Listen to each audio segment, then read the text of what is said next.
Allah, turunnya para malaikat Allah untuk melindungi kita yang hadir, dan diwajibkan oleh Allah atas janjinya melalui lisan nabinya untuk menitipkan rasa ketenangan, ketentraman, keamanan bagi mereka alladzi yadhkurunallah. Qala Nabi Muhammad sallallahu alaihi wasallam wa baraka alaihi, la yaq'udu qaumun yadhkurunallah illa khaffat lahumul malaikata wa khashiyatuhumur rahman wa nazalat alaihimus sakinah wa dzakara ismahu fi man 'indah.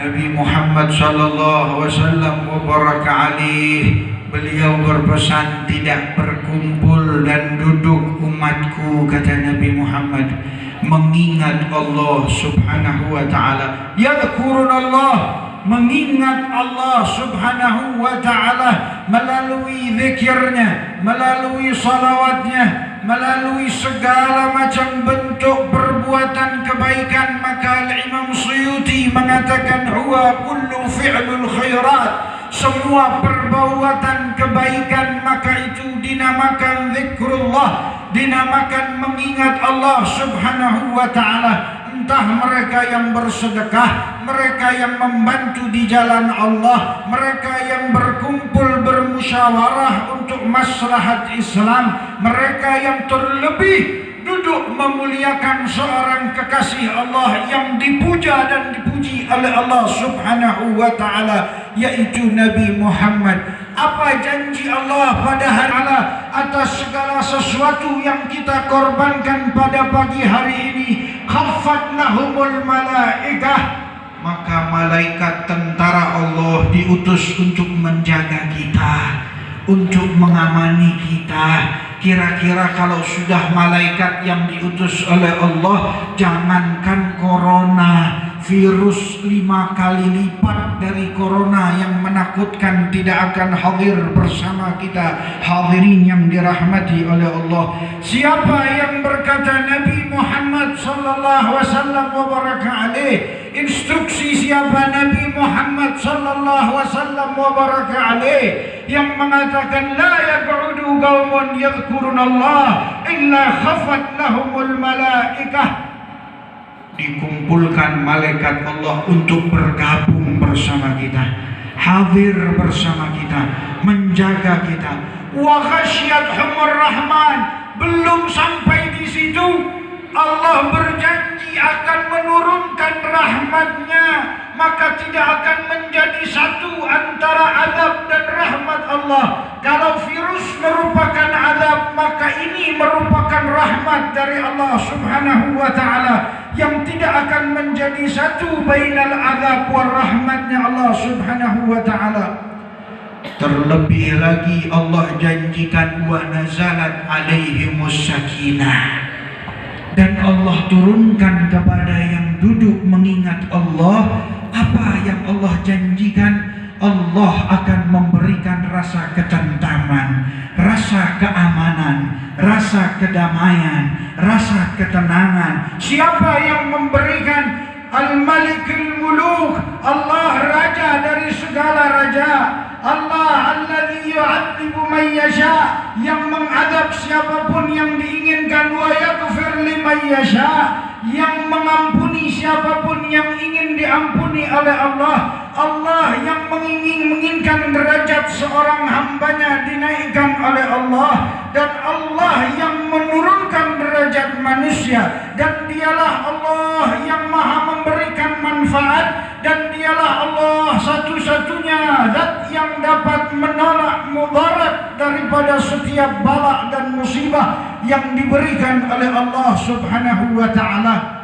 Maka di mana tempat rasa aman kita dapatkan saat ini, yang pada saat ini, waktu ini sedang dilanda oleh rasa ketakutan, dilanda oleh rasa keresahan, dilanda oleh rasa kekhawatiran. Maka di mana kita mendapatkan rasa ketenangan? Yaitu tempat berkumpulnya orang-orang muslimin yadhkurunallah, mengingat Allah subhanahu wa ta'ala. fanahmadullah, kita bersyukur kepada Allah subhanahu wa ta'ala. Kita termasuk orang-orang yang dilindungi oleh Allah dengan malaikat-malaikat yang diturunkan oleh Allah, dan kita termasuk orang yang pagi hari ini dicurahkan rahmatnya oleh Allah dan pulang membawa rasa kedamaian, ketentraman, keamanan di dalam diri kita masing-masing. Hadirin yang dirahmati oleh Allah, Sayyidina Ali, kekuatan dan kehebatannya besi.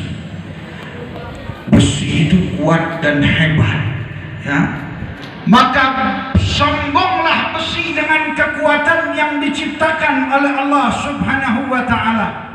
Ketika besi ini mulai sombong, maka Allah ciptakan api untuk meleburnya.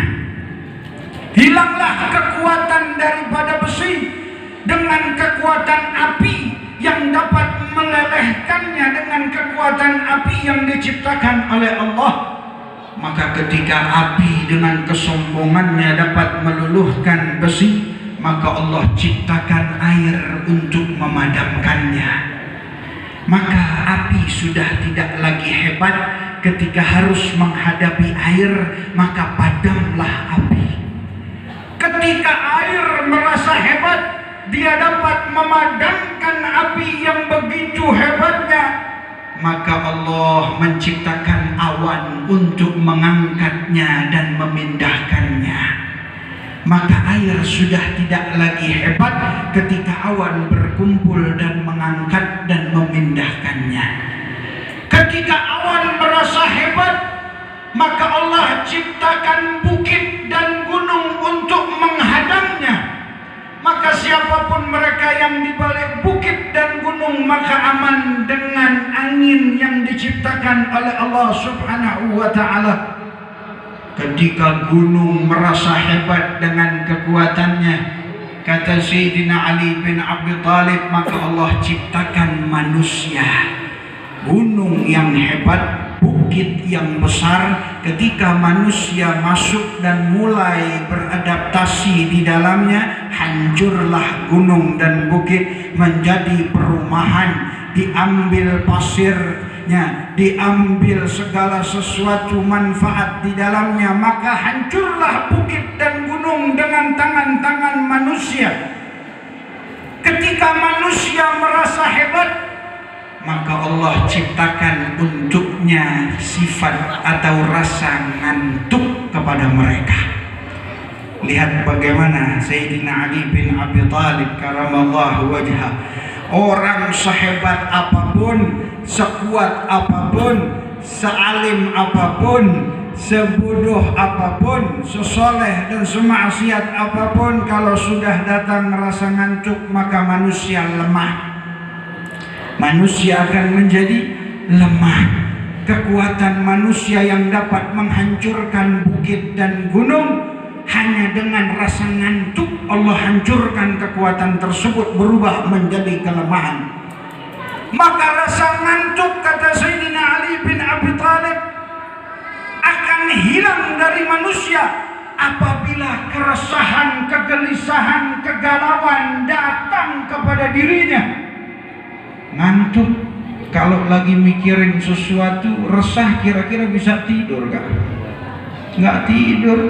Maka ngantuk tadi dengan kekuatannya hilang dengan rasa kegelisahan dan keresahan. Maka apa yang dikhawatirkan dari manusia adalah rasa kekhawatiran, keresahan, kegelisahan, ketakutan selain kepada Allah, selain kepada Rabbul Alamin, selain kepada yang menciptakan alam semesta. Itulah yang merasuki manusia sehingga hancurlah seluruh kekuatan yang ada pada manusia. Maka Sayyidina Ali mengatakan, yang dapat menghancurkan kegelisahan, keresahan di dalam jiwa manusia sehingga menjadi pribadi yang kuat, melebihi kekuatan besi, air dan api, melebihi kekuatan gunung dan segalanya, yaitu ala bizikrillahi tatma'innul qulub. Bukankah Allah subhanahu wa ta'ala berfirman, Bukan dengan mengingatku akan membuat dirimu tenang, kata Allah Subhanahu wa ta'ala.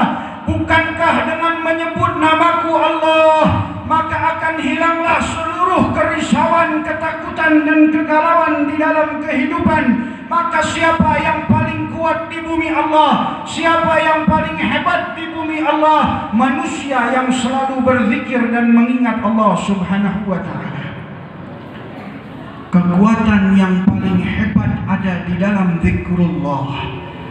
Maka dari itu hadirin yang dirahmati oleh Allah, acara semacam ini adalah acara di mana kita menguatkan jasmani dan rohani kita. Jasmani kita semakin kuat dengan zikrullah, roh kita semakin kuat dengan zikrullah, dengan mengingat Allah Subhanahu wa ta'ala. Maka hilanglah seluruh kerisauan dan ketakutan dan segala bentuk macam malabahaya dan petaka dengan mengingat Allah Subhanahu wa ta'ala.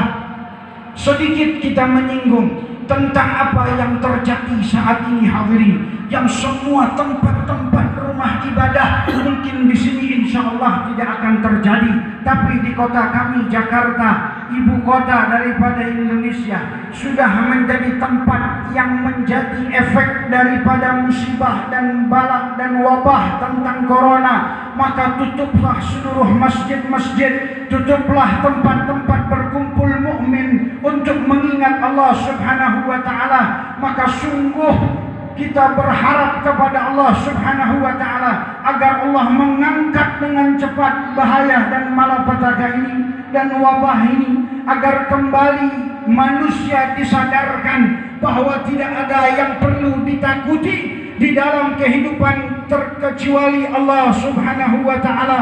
Bukankah Allah telah berfirman bahwa hancurnya bumi, datangnya hancur dan musibah di bumi bima kasaba aydihim, dengan perlakuan tangan-tanganmu yang menghancurkan bumi Allah, yang mendatangkan wabah dan musibah adalah kelakuan kita kepada Allah. Maka apa yang diharapkan daripada hikmah dari wabah dan musibah yang diberikan oleh Allah Subhanahu wa ta'ala yang kita lakukan dengan tangan kita yang berdosa? Jawab Allah, la'allahum yarji'un, semoga kalian sadar dan kembali kepada Allah, bukan semakin jauh dan takut atas virus ini dan membuat dirinya takut beribadah kepada Allah Subhanahu wa ta'ala di rumah-rumah Allah. Ini yang terjadi saat ini hadirin. Maka bagaimana cara kita untuk menanggapi atau kita menyikapi hal ini? Takutlah kepada Allah yang pertama.